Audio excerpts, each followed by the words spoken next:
Well, for more on the debate over paid menstrual leave and how menopause in the workplace is handled, I'm joined by Bobel. She's an associate professor of women's studies at the University of Massachusetts in Boston. Thank you for joining us. Thanks for having me.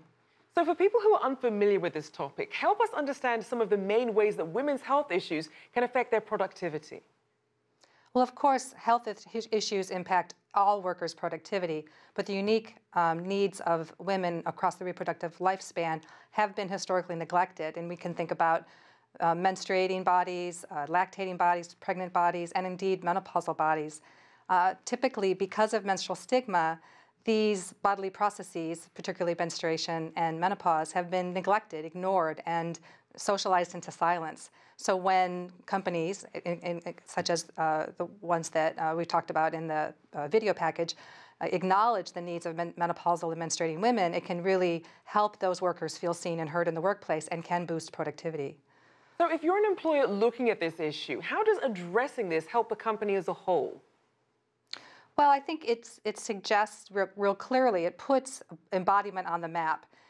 Historically, workplaces have idealized really a disembodied worker, one that can work tirelessly, is hyperproductive, and doesn't have any needs outside of getting the job done. Of course, we know that doesn't map onto reality at all. People have bodies, people have complex lives, and they have complex needs. So when you address those needs in the workplace through flexible scheduling, for instance, responsive breaks, other perks in the workplace, comfortable facilities, ergonomic workstations, then you acknowledge that workers have bodies, and when you care for the body, you care for the worker.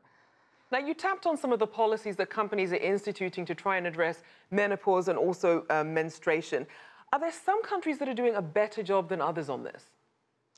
We don't have evidence-based research, evidence-based arguments for or against menstrual leave at this point. This is an understudied area. So I can't even point to a single study that's assessed the effectiveness of the policies, including their uptake, how often they're actually utilized by menstruators, the responses of coworkers, how leave impacts productivity.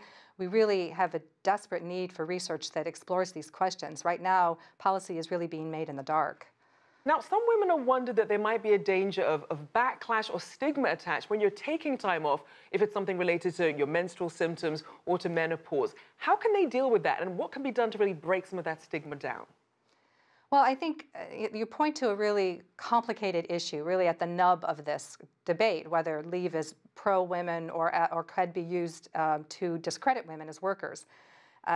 It really depends on the culture in the workplace. Is it one where gender equity is championed by management all the way down to those in the lowest rungs of the organizational ladder? Because if so, then menstrual leave can actually be used against women. It can fortify assumptions, wrong-headed assumptions, of course, that menstruators are unreliable, or women are unreliable workers, that their workforce attachment is weak, that they can't be trusted, that they're volatile and fragile. So that's a risk that we carry with these menstrual leave policy implementations. Also, how do we identify who's eligible and how do we enforce that eligibility? That gets into issues of privacy and perhaps outing people that would rather keep their bodily functions private. So it's a really complicated issue that speaks to definitions of productivity, certainly to gender equity in the workplace, and how policy does or does not respond to the real lived lives, the life experiences of the workers themselves. And we certainly see attitudes towards maternity leave vary considerably across the globe. How much of a correlation is there between attitudes when it comes to menopause and menstruation leave versus maternity leave? That's a great question. In some ways, it's apples and oranges, because on the one hand, maternity leave, which more broadly is conceived as parental leave, really speaks to a role more than an embodied experience, right? Anyone can be a parent. You can adopt a child. A father can take parental leave. And so it acknowledges that there's a certain role that needs to be addressed, and leave is required in order to start off that relationship with your new child on the right foot. However, menstrual leave speaks to a natural biological process that is unique to the female body. And so in some ways, it's a bit of a different situation. So sometimes I wonder if it's fair to put those two in the same, to speak those in the same breath, because I think there are important differences between the two. All right, well, thank you so much, Bobel, Associate Professor of Women's Studies at the University of Massachusetts, Boston.